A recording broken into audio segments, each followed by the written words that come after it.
랍사이즈가 있고요. 랍사이즈 그냥 정하는 게 아닙니다. 랍사이즈 정하는 방법도 여러 가지가 있고요. 그 다음에 랍사이즈 정할 때는 비용을 생각해야 돼요. 그래가지고 주문비하고 재고 유지비, 그 EOQ 개념을 이용해서 정하게 됐거든요. 그 다음에 안전재고. 안전재고는 마찬가지로 이제 수요에 대한 불확실성을 고려해서 정해야 됩니다. 그러니까 시그마 계산을 할 수 있어야 돼요. 그리고 서비스 레벨을 어느 정도 갈 것인가 해야 됩니다. 랍사이즈나 안전재고 설정과 관련돼서는 재고관리 쪽에 지금 설명을 해드렸기 때문에 그걸 꼭 보시기 바랍니다. 그거를 이제 이해하시면 여기 설정을 할 때 계획 담당자 이런 걸 이제 설정해야 되는구나. 그 다음에 리드타임. 리드타임은 이제 걸리는 시간이죠. 그래서 MPS에서는 이제 공장에서 물건 만들어서 센터에 보낼 때 얼마 걸리냐. 그래서 한 3, 4일 걸린다는 일주를 설정하고요. 물건 들어올 때 한 10일 정도 걸린다는 2주 설정하고 11일이 좀 넘는다 그러면 거기에 맞게 설정하면 되겠습니다. 그래서 이제 이런 거 설정해주고 그 다음에 BOR 같은 게 필요하죠. BOR 정보가 이제 지금 작업량을 계산할 때 필요하니까. 그래서 계획 정보 설정할 때 이제 이런 역할은 사람이 하는 거고요. 그 다음에 계획 확정. 계획 확정은 앞에서도 설명해 드린 것처럼 중요합니다. 이게 사실은. 왜 그러냐면 계획 확정은 보통 세이템에 나온 건 그냥 계획이고 그걸 확정한 다음에 진행하는 거거든요. 그러니까 세이템에 나온 대로 그대로 가는 게 아니에요. 세이템은 사실은 어떻게 계획이 프로그램이 만들어져 있냐면 수요를 보고 수요가 모자르면 공급하게 이렇게 되어 있습니다. 그러니까 예를 들어서 이렇게 해도 할 수 있는 거죠. 지금 12주에 수요가 지금 얼마냐면 100이에요. 100인데 근데 재고가 얼마냐면 이때 뭐 50밖에 안 돼요. 모자라. 그럼 이때 이제 랍사이즈만큼을 집어넣는 거죠. 랍사이즈가 이제 설정되어 있으니까 랍사이즈가 만약에 500이다. 그럼 이제 500을 넣는 거죠. 그래서 550이 된 다음에 100을 쓴단 말이에요. 100을 쓰기 때문에 그 450이 되는 거지. 그래서 이제 지금 시스템에서는 어떻게 되는 거냐면 그냥 수요하고 바로 그 전 기간에 재고를 비교해서 없으면 이제 넣어준단 말이에요. 근데 이렇게 될 수도 있잖아요. 근데 물건이 13주, 14주부터는 수요가 없어요. 수요가 없어. 그러니까 시스템에서는 지금 이 기간에 수요가 모자르다만 확인해서 물건을 넣어주는 거지 이 기간의 수요하고 다음 기간의 수요를 고려해서 물건을 넣어주는 게 아니란 말이에요. 시스템 설정이 이렇게 되어 있습니다. 그래서 12번째 기간에 물건이 모자르다. 그럼 500개 넣어주는데 근데 이 아이템은 지금부터 해서 12주까지만 물건을 팔고 13주부터는 새로운 제품이 들어와요. 신제품이 들어와요. 그래서 이제 이 아이템은 수요가 없어. 예를 들어 아니면 또 이 아이템의 이 기간에는 뭐 여러 가지 이유로 수요가 안 생기는 기간이에요. 그러면 결국 이 재고가 그냥 그대로 쭉 가게 되죠. 그래서 시스템에서 나온 대로 하게 되는 건 보통 일반적으로 그냥 수요가 그냥 정상적으로 꾸준히 발생했을 때 그리고 크게 이제 기복이 없을 때 이때 쓰는 거고 통상은 이렇게 이제 신제품이 나와서 더 이상 수요가 안 생긴다라든가 아니면 수요가 갑자기 확 생겼다가 그 다음에 수요가 굉장히 이제 지금 적게 나왔다가 다시 생겼다가 이런 기간이 생긴다. 그렇게 되면 지금 이제 그 계획이 이상하게 나옵니다. 계획이 이상하게 나오기 때문에 플래너가 이런 걸 보면서 다 수정을 해줘야 돼요. 그리고 이제 두 번째는 지금 이제 이렇게 공급한다는 얘기는 결국은 작업자의 능력을 쓴다는 거잖아요. 근데 작업자의 능력이 되는지 안 되는지 확인해야 되죠. 그러니까 그냥 그 시스템에서는 단순하게 이때 물건 넣어주면 된다 이런 건데 이때 물건 넣어준다 이 가정에는 생각은 능력까지 확인한 게 아니란 말이에요. 그래서 당연히 이제 지금 재고도 봐야 되지만 능력도 이 정도 넣을 수 있는 능력이 되는지 안 되는지 RCEP를 한번 돌려봐야 됩니다. 그래서 만약에 그게 괜찮으면 그냥 진행하고 만약에 그게 좀 더 좋은 방법이 있다. 비용이 좀 더 적게 되는 방법이 있다. 그러면 수정을 해서 계획을 확정하는 과정을 거쳐야 됩니다. 그리고 이제 계획 확정은 언제 이루어져야 되냐면 이 MPS 태블의 경우는 이게 DTF고 그다음에 PTF란 말이에요. 그래서 이 DTF가 있고 그 다음에 PTF가 있습니다. 그 PTF 선 안에 들어가잖아요. 이 구역에 들어가게 되면 계획을 바꿀 때 비용이 발생하고요. 이 구역에서는 DTF 안에서는 아예 못 바꿉니다. 그렇기 때문에 실제로 계획이 이렇게 만들어지면 계획 확정은 최소한 어느 전에 이루어져야 되냐면 PTF 들어가거나 PTF 들어가더라도 비용이 많이 발생하지 않는 구역. 그러니까 그게 만약에 뭐 이 구역까지가 비용이 많이 발생하지 않는다 그러면 이 구역 안에서는 계획 확정이 이루어져야 돼요. 계획 확정 자체가. 그래서 계획 확정을 너무 늦게 하게 되면 불가능해지죠. 그래서 계획 확정을 할 때는 지금 이제 가능한 한 지금 이제 PTF에서부터 그 다음에 PTF 중간에서 그 다음에 지금 이제 그 범위 사이에서 이루어져야 되고요.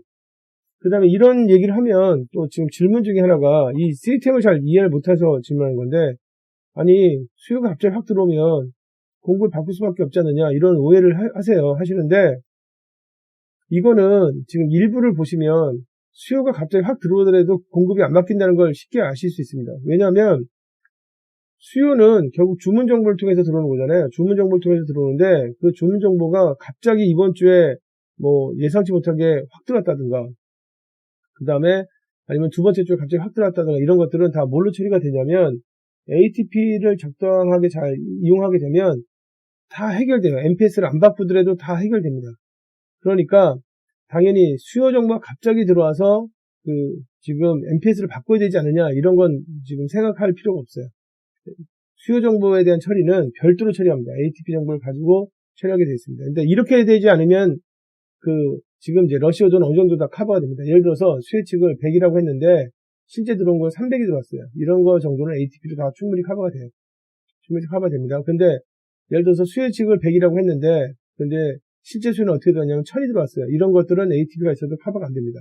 그런데 현실적으로 디맨드 매니저가 수요 측이라는 걸 하는데 수요 측을 100이라고 했어요. 근데 진짜 수요가 1000이 들어와. 이런 경우가 사실 있겠어요? 신제품일 경우는 있을 수 있죠. 근데 신제품의 경우는 미리 재고를 좀 싸놓고 들어가는 거거든요. 한 달치 정도나 두 달치 정도 싸놓고 들어가는 거란 말이에요. 그래서 대개는 이제 신제품의 경우를 제외하고는 이렇게 수요 측하고 실제 수요가 이렇게 다를 수는 없습니다. 이렇게 될 수 있어요. 이렇게. 그래서 수요 측을 했는데 100 정도로 예상했는데 한 300 정도 나왔다. 그러면 이제 우리가 지금 수요 측을 잘 못하는구나. 이런 경우는 있을 수 있지만 이렇게 되는 경우는 거의 없단 말이에요. 이게. 이 제품 자체가 신제품이어서 어떤 유행을 굉장히 타고 하여튼 뭐 여러 가지 조건이 막 돼서 이렇게 된다 그러면 이런 경우가 생길 수는 있지만, 신제품의 경우는 이렇게 됐을 때라도 애당초 처음에 한 달이나 한 달 반 정도 재고 쌓아놓기 때문에 큰 문제가 생기지 않아요. 그러니까 결과적으로는 생기는 경우가 러시 오더가 들어오면 이렇게 되는 거죠. 100이라고 예상했는데 한 300 들어온다든가, 1000개라고 예상했는데 3000개 들어온다든가, 이런 게 러시 오더란 말이에요. 근데 그런 것들은 다 ATP 가지고 다 처리가 가능합니다. 그래서 러시 오더가 들어온다고 해서 MPS를 바꿀 일은 생기지 않아요. 만약에 우리는 러시 오더가 들어왔는데 MPS를 계속 바꾸고 있다. 그 얘기는 계획 담당자가 뭔가 MPS를 잘못 지금 쓰고 있는 거예요. 이렇게 이해하시면 될 것 같고요. 하여튼 계획 확정은 이제 지금 어떤 걸 가지고 하는 거냐면 수요도 보고 재고도 보고 능력도 보고 이렇게 해서 이제 계획 확정이 이루어진다. 그리고 일반적으로 시스템이 짠 건 계획이고, 그 다음에 계획 확정이 돼야지 그게 진행될 수 있는 지금 이제 정보가 된다. 이렇게 이해하시면 되겠습니다. 이게 지우겠고요. 그 다음에 이제 해칭이라는 거는 이제 언제 일어나는 거냐면, 해칭에 대해 설명해 드리겠습니다. 해칭은 여기 공장이 있어요. 이제 공장이 있는데, 공장이 어디냐? 베트남에 있습니다. 근데 이제 1공장이고, 그 다음에 이제 이쪽에 센터들이 이제 물건을 이제 넣어주는 센터들이 이렇게 있어요. 센터가 있는데, 그 중에 여기 빗금치인 센터, 얘가 이제 한국에 있는 센터입니다. 센트럴 서플라이 넘버 1이에요. 근데 보통 이제 여기다가 이제 물건 넣어줄 때, 예를 들어서 A1의 경우에는 몇 개를 넣어주는 게 정상이냐면 300개 정도를 넣는 게 정상입니다. 300개씩 넣고 있어요. 근데 이 센터에서 이게 수요를 보면서 넣겠죠. 여기 이제 수요를 이렇게 쭉 보면서 넣는데, 센터에서 어떤 얘기가 나오냐면, 이게 지금 명절이 뭐 1월 말에 있다, 아니면 2월 초에 있다, 명절 때 특히 물건 많이 쓰니까 물건 좀 그때만 좀 많이 보내달라 하게 되면 스케줄러가, 계획 담당자가 그걸 이제 듣고 알았다 그러면 그때만 한시적으로 300개씩 원래 A1 300개 보냈는데 A1은 한 600개씩 보내주겠다. 한시적으로 그때만. 그러니까 특정 기간에 수요가 많이 생기는 그런 이제 지금 시즌이 있어서 특성 사이트에, 그럴 때는 한시적으로 스케줄러가 미리 보내거나 아니면 많이 보내거나, 아니면 만약에 A2 같은 경우는 특정 옵션을 좀 많이 보내거나 이렇게 해줄 수 있습니다. 물론 이제 하는 거는 다 계획 확정을 통해서 해주는 거죠. 그리고 계획 기간이 보통 26주 정도 나오기 때문에 이게 지금 영업 쪽에서 미리 알려줘요. 그래서 지금부터 6개월 뒤에는 그때 이런 지금 이제 시즌이 생기기 때문에 그때 좀 약간 많이 보내주면 안 되겠느냐 해서 알았다. 근데 그때는 300개가 아니라 600개 그때만 한시로 이제 많이 보내주겠다. 이렇게 한시적으로 수요가 지금 많이 생길 걸 예상해서 좀 많이 보내주는 거 아니면 미리 보내주는 거 그걸 우리가 뭐라고 하냐면 해칭이라고 해요. 해칭. 그래서 해칭은 종류가 세 종류가 있습니다. 세 종류가 있는데 첫 번째 지금 종류는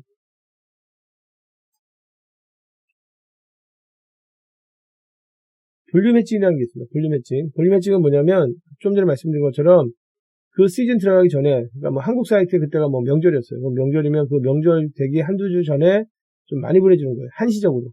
그러다가 그게 지나고 나면 이제 정상적으로 다시 300개씩 보내주는 겁니다. 그 다음에 두 번째가 세이프티 리드타임 뭐냐면 미리 보내주는 거예요.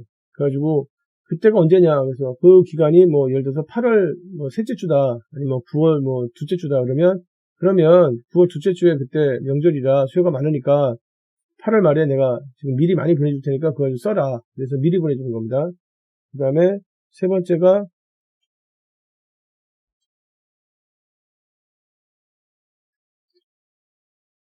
믹스 해칭이라고 해서 믹스 해칭은 언제 쓰는 거냐면 쓸 때 A2에서 쓰는 거예요.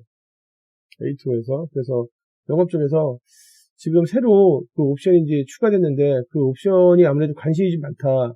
사람들이 뭐 색깔에 대한 옵션이 하나 늘었으면 색깔에 대해서 관심이 많은데 그게 추가됐으니까 사람들이 많이 할 것 같다라든가 아니면은 그게 지금 사람들 어떤 그 사용하고 맞는 그런 옵션이다. 그러면 그 한시적으로 그럼 그 옵션만 이제 좀 많이 보내주는 겁니다. 보내줄 때 A2의 경우에는 완제풀 보내는 게 아니라 여기다가 기본 사항이랑 반제풀 보내주는 거예요. 반제풀 보내주는데 반제풀이라는 게 사실은 옵션들이에요. 그래서 기본 모델에다가 이제 옵션을 선택해서 이렇게 되는 과정인데 특정 옵션이 새로 나왔다라든가 하면은 이제 그때 그 옵션만 많이 보내줄 수 있어요. 그래가지고 스케줄러가 이 지금 시장에서 어떤 그 예상치 못한 수요가 생길 가능성이 있다. 그걸 영업 쪽에서 이제 부탁을 하면 그러면 한시적으로 약간 이제 지금 그런 걸 고려해서 물건을 많이 보내주거나 그 다음 미리 보내주거나 아니면 특정 옵션만 이렇게 많이 보내주거나 이런 절차를 합니다. 어떤 수단을 통해서 하는 거냐면 컴플랜드 오더를 통해서 합니다. 이런 걸 해칭이라고 합니다. 그 다음에 마지막에 이제 뭐 수요 종목 확인인데 패깅은 뭐냐면 지금 이제 그 여기 수요에 맞춰서 공급을 하기 때문에 결국 공급이 되면 어느 수요를 대응하고 공급이 되면 어느 수요를 대응하고 알 수 있는데 그 때가 되면 이제 진행을 하거든요. 그래서 여기가 이제 자재가 들어가서 물건을 만들어지는데 기간이 4주가 되고 그 다음에 공장에서 만들 때 2주 정도 걸리고 그 다음에 물건 여기 이제 센터에 보낼 때 2주 정도 걸린다고 하겠습니다. 그러면 결국은 여기다 물건 지금 넣기 전에 언제부터 준비하는 거냐면 8주 전에는 준비하는 거거든요. 8주. 이제 진행하다가 이제 어떤 일이 생길 수 있냐면 특정 자재가 물건이 안 들어온다든가 그 다음에 생산이 갑자기 문제가 생긴다든가 이렇게 되는 경우가 있어요. 그런데 이 지금 MPS의 공급 계획은 기본적으로 수요를 보면서 만들어졌기 때문에 만약에 이번 주에 자재가 안 들어왔다. 이번 주에. 그러면 결국은 이번 주에 자재가 들어와야 작업이 이루어지는데 지금 두 주의 작업이 이루어지는데 이번 주에 자재가 안 들어왔다. 그러면 결국은 4주 뒤에 물건이 안 들어가잖아요.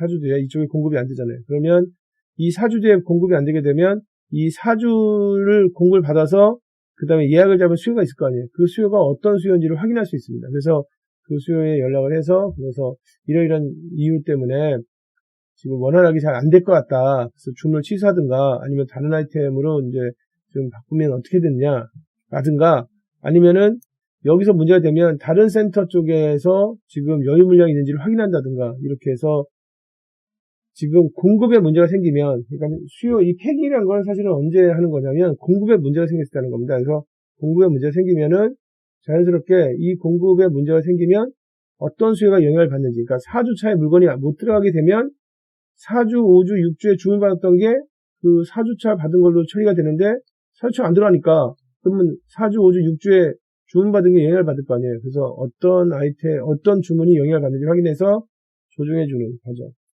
이게 폐기입니다. 이런 것들을 이제 계획 담당자가 한다. 그래서 계획 담당자는 계획 정보만 설정하는 게 아니라 그래서 계획을 잘 짜게 만드는 역할을 해주는데 그것만 하는 게 아니라 지금 이제 계획에서 약간 문제가 생기거나 아니면 문제가 생길 소지가 좀 있거나 그러면 해칭을 쓴다든가 패깅을 한다든가 해서 대응하게 돼 있고요.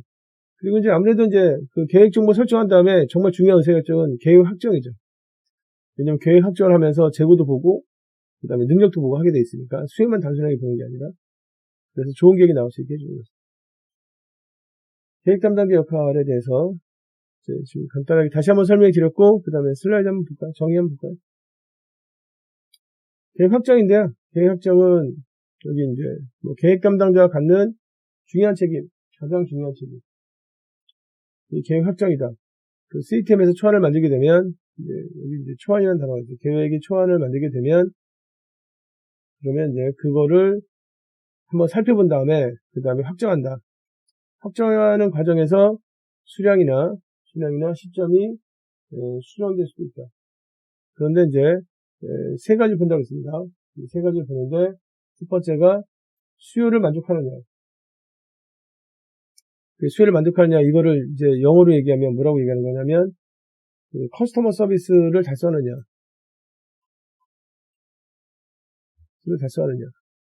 두 번째는 보는 게 재고 수준이 어떻게 되느냐. 보통 재고는 이제 계속 줄여야 되거든요. 계속 줄여야 되는데 재고 수준이 어떻게 되느냐. 그래서 두 번째는 이제 우리가 뭐라고 얘기할 수 있냐면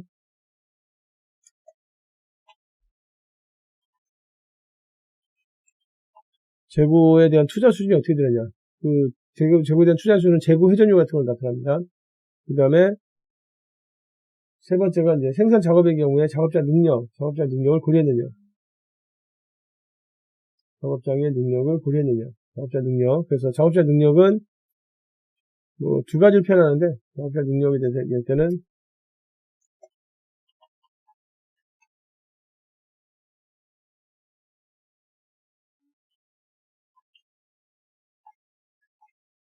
이렇게 얘기합니다. 그래서 제조자원을 고려했느냐.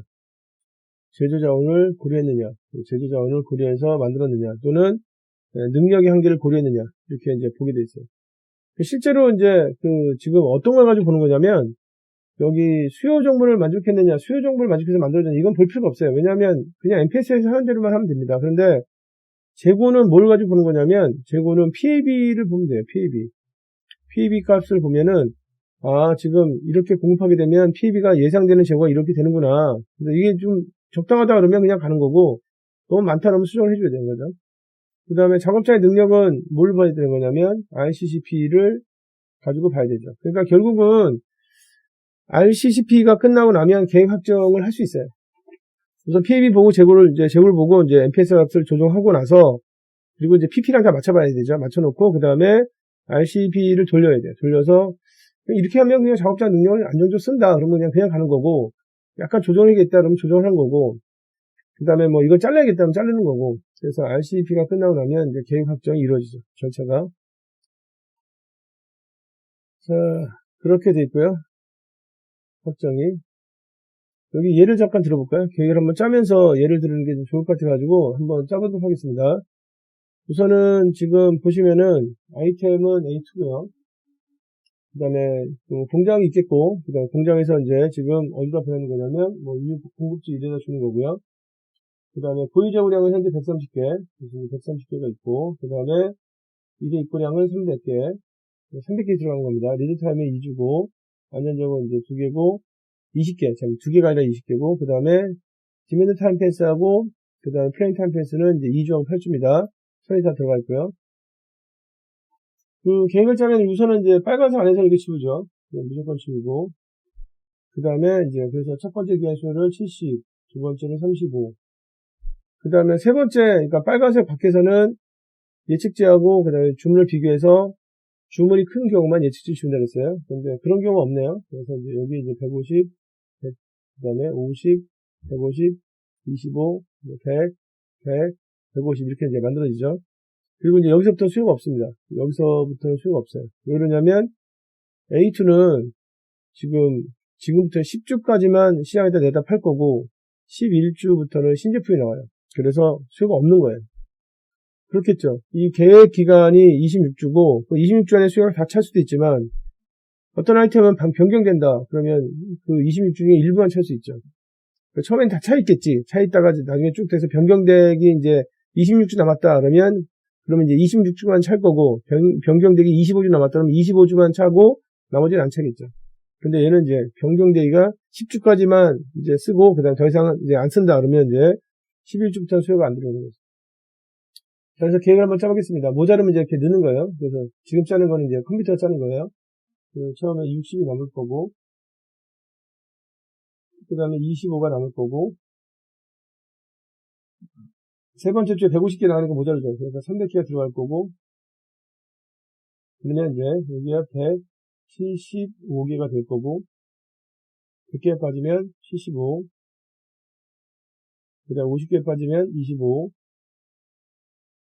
또 모자르죠. 300개 들어가고, 그 다음에 175가 되고, 150이 빠지면 25, 300이 빠지면, 100개 빠지 모자르니까 300이 들어가고, 그래서 계산하게 되면 225, 그 다음에 100개 빠지면 125가 되는데, 여기서 이제 계산을 이제 그냥 컴퓨터를 쭉 하는 걸로 하면, 그 계산하게 되면 150개 빠지잖아요. 150개 빠지면 모자르잖아요. 그러면 시스템에서 그냥 300을 넣는다니까, 300을. 300을 넣죠. 모자르니까. 그러면 이 계산하게 되면 275가 되죠. 그러면 그 다음에 수요가 없잖아. 그러면 이제 275가 계속 이렇게 나가는 거죠. 275가 PB 값이 이렇게 쭉 나가죠. 그 다음에 ATP 계산하겠습니다. ATP 계산하면은 130에서 70하고 35가 빠지면은 지금 이제 계산하면 ATP가 25개 되겠죠. 25개. 그 다음에 300에서 그 다음에 여섯 번째 물건 들어오기 전까지 3, 4, 5는 300을 받아서 써야 되잖아요. 100개 예약이 잡혀있고 지금 예약 잡힌 겁니다. 15개, 20개. 그러면 135개잖아요. 그러면 지금 계산하면 165, 135개가 빠지니까 165개가 이제 지금 추가로 더 주문을 받을 수 있고 300개 들어와서 그 다음에 300개 들어와서 6주, 7주 써야 되는데 5개 있으니까 295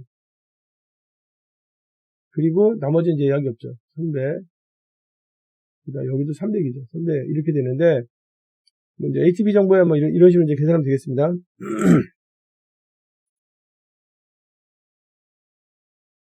계산을 이렇게 이제 했어요. 했는데 이제 문제는 이제 뭐냐면 플래너가 어디에서 마음에 안 들 수 있냐면 여기서 이 300개에서 마음에 안 들 수가 있어요.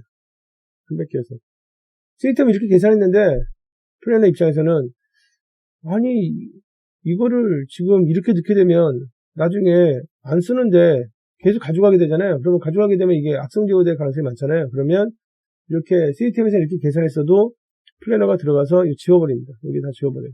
이쪽을 다 지워버리고 어떻게 할 수 있냐면 이건 당연히 이제 이거를 어느 때 결정해야 되냐면 프레임 탐패스 들어가기 전에 결정해야 되죠. 몇 개만 주면 25개만 집어넣을 수 있습니다. 25개. 아니면 안전재고는 항상 가지고 있는다. 예상보다 이제 수요가 많을 수도 있으니까. 그래서 안전재고를 그래서 뭐 아니면 45개 가져갈 수 있어요. 25개 가져가면 0이 되는 거거든요. 0 딱 맞춰버리는 거죠. 그리고 이제 ATP는 여기 25가 되겠죠. 25가 돼서 주문을 받을 때 이제 그 이상 받지 않게 이렇게 이제 하거나 또는 안전재고 정도는 좀 있어야 될 것 같다. 이게 25, 0이 되면 이제 좀 약간 불안하다. 나중에 열어보면은 더 나올 수도 있으니까. 그러면 만약에 그럴 때는 25 대신에 45를 하면 되겠죠. 20개를 더 해서 그러면 여기 20개 쭉 되겠죠. 그래서 이런 식으로 해서 계획 담당자가 어느 구역에서 보는 거냐면 요 플레인 탐펜스, 요 밖에서 계획을 보고 그 다음에 좀 더 합리적인 계획이 있다. 그러면 이거를 이렇게 바꿔주는 거죠. 이렇게 이게 이제 펌플랜드 오더가 되는 거예요. 나중에 이렇게 들어오게 되면. 그리고 이런 걸 할 수 있느냐? 당연히 할 수 있죠. 왜냐하면 이런 입고량 설정을 누가 하는 거냐면 계획 담당자 하는 거기 때문에 계획 담당자 봤을 때 요번에 입고량은 300개보다는 다른 숫자가 더 좋다라고 하면 당연히 바꿀 수 있겠죠. 그래서 이렇게 변경을 해 줄 수 있습니다. 컴플레인트 오더에 대해서 이제 하는 방법 설명드렸습니다. 그 다음에 해칭인데 해칭은 사실은 이 마스터 스케줄에서만 나오는 건데요. 왜 그러냐면 MPS라는 계획이 생산하고 그다음에 영업을 연결시켜주는 계획이기 때문에 생산 측면도 굉장히 중요하죠. 굉장히 중요하지만 영업에서 잘 지금 이제 물건을 공급할 수 있게 도와주는 역할도 굉장히 중요합니다. 그래서 이제 영업 쪽에서 지금부터 지금이 만약에 이제 1월 달로 하면 지금부터 예를 들어서 뭐 6월 달에 아니면 5월 달에 큰 행사가 있으니까 5월 달 그 행사 들어가기 전에는 좀 물건을 좀 많이 보내달라 그러면 그때 한시적으로 약간 이제 많이 보내주는 게 해칭입니다. 해칭. 그래서 여기 보면은 이제 시장 수에 대한 그 공급 계획이다. 그렇기 때문에 시장의 불확실성이 존재하면, 그러니까 시장의 불확실성이 존재한다는 게 그 기간에 수요가 좀 예상보다 많거나 아니면은 이게 지금 잘 될 가능성이 좀 있는 그런 거예요. 아니면 프로모션이 좀 잡혀 있고 막 이렇게 돼 있으면 해칭을 쓸 수 있다. 그리고 이제 해칭은 나중에 이제 그 숫자를 이제 반영해 주는데 그때 어떤 걸로 하는 거냐면 계획 확정 과정에서 다룬다. 그리고 해칭은 종류가 이렇게 지금 이제 3가지가 있습니다. 볼륨 해칭은 뭐냐면 그 기간에 그냥 많이 보내주는 거예요. 그래서 알았다 그러면 그때 뭐 원래 300개씩 넣어줬는데 또는 500개씩 넣어줬는데 그때는 한 1000개 넣어주겠다. 이렇게 해주는 게 이제 볼륨 해칭입니다. 수량 해칭. 그리고 이제 옵션은 이제 어디서 쓰는 거냐면 아까 얘기한 것처럼 A2에서 쓰는 겁니다. A2에서 그 다음에 세이프티 리타임은 뭐냐면 기간 조정 해칭이라고 해서 좀 일찍 보내주는 겁니다. 그래가지고 5월 초면 그러면 내가 4월 중순쯤에 아니면 4월 세 번째쯤에 많이 보내주겠다. 그러니까 미리 지금 이렇게 쌓아놓게 할 테니까 거기에 맞춰가지고 수요가 갑자기 확 일어나면 그러면 대응해라. 그래서 이제 그거를 이제 그 시스템에는 그 펌플랜드 오더로 수정을 해놓고 그래서 이제 영업 쪽에는 그 정도 공급이 간다는 걸 약속을 해주고 그러면 영업 쪽에서는 이때 물건이 많이 들어오니까 수요가 예상보다 많아도 그거 가지고 대응할 수 있구나 하는 거죠. 이게 이제 중요한 기능 중에 하나입니다. 이 해칭이라는 기능을 잘 사용하게 되면 결국은 생산하고 영업 사이에 갈등이 생기지 않죠. 왜냐하면 어차피 뭐 생산은 생산만 하는 거고 이 계획 체계에서는 영업은 열심히 물건 파는 건데 해당하는 영업 쪽에다가 물건을 어떻게 공급할 거냐 결정은 계획에서 하는 거예요. 계획에서 하는데 계획 쪽에서 이런 방법을 쓰게 되면 그러면 영업에서는 알아서 그냥 잘 넣어줘 뭐 이렇게 되는 거고 생산은 그냥 우리는 그거대로만 만들어주면 되는 거예요. 생산 계획 나온 대로만 만들어주면 되는 거니까 생산 계획만 안 바뀌면 되는 거야.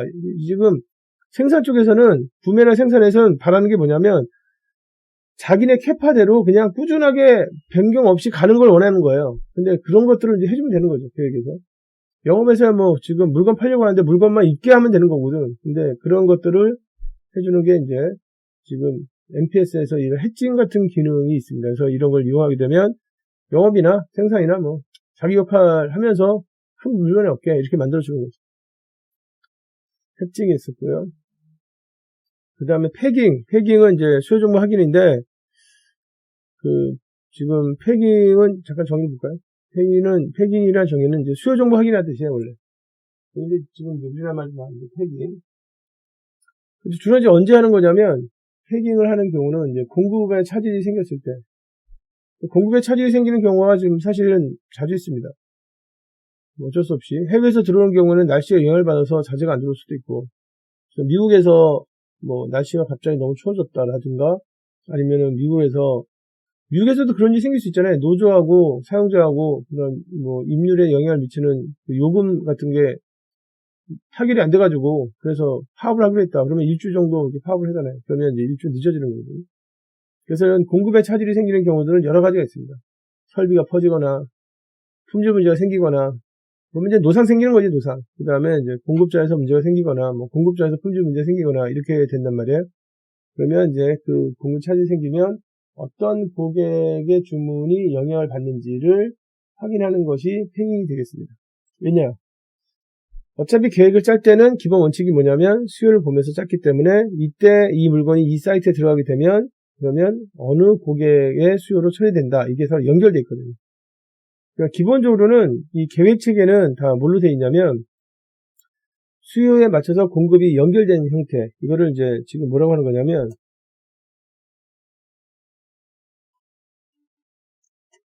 이거를 QR 체계라고 합니다. QR 체계. 신속 대응 체계로 되어 있어요. 공식적으로. 그래서 공급에서 지금 이제 이번 주에 이걸 진행을 해야 그래야 4주 뒤에 물건이 들어간다 그러면 근데 이게 진행이 안 돼. 그러면 4주 뒤에 물건이 못 들어갈 거 아니에요. 그러면 4주 뒤에 물건 들어가는 걸 보면서 예약을 받았을 텐데 어떤 예약이 문제가 되는지 이런 것들을 이제 찾아보는 거죠. 이 만약에 있으면 이제 그때 연락을 해서 지금 이제 이런 사정 때문에 이 물건은 어렵다. 다른 걸 하든가 아니면 취소하든가 해야 된다. 얘기해 주는 거고, 만약에 그 주문이 없었다. 그러면 그냥 뭐 별 문제 없는 거죠. 근데 이제 대개는 이렇게 예약 체계를 가져가게 되면 공급에서 문제가 생길 경우가 있고, 이때 이제 폐기를 통해서 바로 즉각 이제 대응한다. 이렇게 이해하시면 되겠습니다. 그래서 이제 수요 정보 확인인데, 예를 들면은 지금 보시면은 예를 들면 이런 케이스예요. 여기 지금 보시면 아까도 말씀드렸지만 MPS가 이제 어떻게 만들어졌냐면 세 번째 주에 만들어지고, 이거 아까 그 예제입니다. 그 예제인데 세 번째 주에 만들어지고 여섯 번째 주에, 여덟 번째 주에, 열 번째 만들어졌는데, 이거 이제 MPS 짜는 걸 아시는 분은 금방 아시는데, 실제로 그 파란색 안에 들어오면은 공장에서는 하고 있는 거거든요. 근데 이제 그 중에서 이제 이게 이제 마지막 단계가 나온 거거든요. 그래서 이거를 이제 받는 중앙 공급자에서는 어떻게 생각하는 거냐면, A2는 지금 공장에서 거의 다 만들었다. 그 이제 A2에서 거의 다 끝나게 되면 대회나 보낼 거고, 보내게 되면 지금 300개를 받아서 요 100개 주문은 여기서 해줄 거고, 300개에서 해줄 거고, 15개, 20개는 요 300개를 받아서 해줄 거다. 그러면 이제 남는 게 165개가 이제 ATP가 되는 거예요. ATP가 되는 건데, 근데 만약에 공장에서 연락이 와서, 우리가 그 마무리 작업 들어가는 중에 여러 가지 문제가 있어서 확인해 보니까 자재를 잘못 썼다. 그래서 이게 안 된단 말이에요, 이게. 그럼 결국은 금방 폐기할 수 있죠. 결국 이 수요가 문제가 되는 거죠. 그럼 영업쪽에서 물어보죠. 그러면 그 재료를 잘못 썼으면 재료를 다 풀어서 다시 재작업해야 될 거 아니냐? 그러면 재작업해야 된다. 그럼 그게 얼마 걸리느냐? 그래서 지금 세 번째 주 못 들어가고, 아니면 세 번째 주 들어가더라도 세 번째 주 초에는 못 들어가고, 세 번째 주 목요일이나 금요일쯤에 들어갈 것 같다. 우리가 지금 그 작업을 밤새서 다시 이제 지금 그 잘못된 자재 다 지금 빼서 넣고 있는데, 그게 한 3일 정도 걸릴 것 같다. 그래서 한 3일 정도 늦을 것 같다. 그러면 결국은 여기서 문제가 되잖아요, 여기서. 그러면 이제 이쪽에 어떤 고객이 지금 영향을 받는지 확인해서, 그 다음에 연락을 해주죠. 연락을 해서, 이러이런 이유 때문에 2, 3일 정도 늦을 것 같은데 괜찮겠느냐, 라든가, 아니면 만약에 늦으면 다른 걸로 지금 이제 이제 뭐 A2가 안 되면 A3나 A4나 A1이나 이렇게 변경이 가능하겠느냐, 이렇게 대응 조치를 취할 수 있죠. 그래서 이제 계획에 문제가 생겼을 때 거기에서 대응하는 방법들이 나온다. 그리고 그렇게 해서 수요를 역추적하는 게 패깅이다. 이렇게 이해하시면 되겠습니다. 그래서 계획 담당자 역할에 대해서 굉장히 중요하죠. 그래서 계획 정보만 설정하는 게 아니라 계획 확정도 하고, 계획 확정이 가장 중요합니다, 사실은. 그 다음에 계획이 진행 중에 약간 변수가 생긴다. 그럼 변수에 대해서 해칭도 쓰고, 그리고 패깅도 하고 해서 계획이 원활하게 잘 이루어질 수 있게. 그래서 계획 담당자 역할을 우리가 뭐라고 하는 거냐면 이렇게 얘기해요.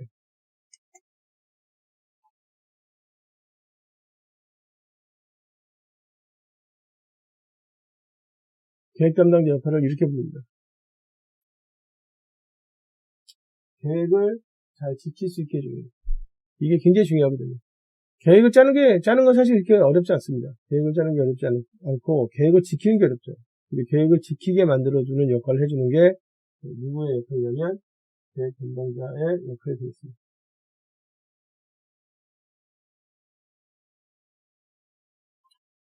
자, 그래서 계획 담당자 역할에 대해서 설명을 드렸습니다. 이번 주제는 MPS 주제 중에서 두 번째 장이고요. 주제가 RCGP에 대해서 설명해 드리는 거 하고, 그 다음에 MPS 관리에 대해서 설명해 드리는 걸 가지고 내용을 구성해 봤습니다.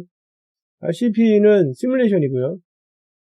MPS를 실제로 공장에서 만들기 때문에 중요한 작업장의 작업량을 확인하는 절차라고 설명해 드렸고요. 그 다음에 MPS 관리는 이제 계획 담당자 역할이 어떤 건지, 사실은 계획을 짜는 거는 시스템을 짜지만 계획 담당자가 어떻게 이거를 지금 잘 세팅하는지, 그 계획 확정 어떻게 하는지, 그리고 계획에 변수가 생겼을 때 어떻게 대응하는지에 따라서 이제 생산이나 영업 쪽에 실제 그 긍정적인 역할을 하는지 안 하는지가 결정되는 겁니다. 그래서 계획 담당자 역할에 대해서 설명을 드렸습니다. 아무쪼록 해당 원문을 보시는 분들에게 도움이 되길 바라고, 오랜 시간 동안 시청해주신 여러분들께 진심으로 감사드리고 마치도록 하겠습니다. 감사합니다.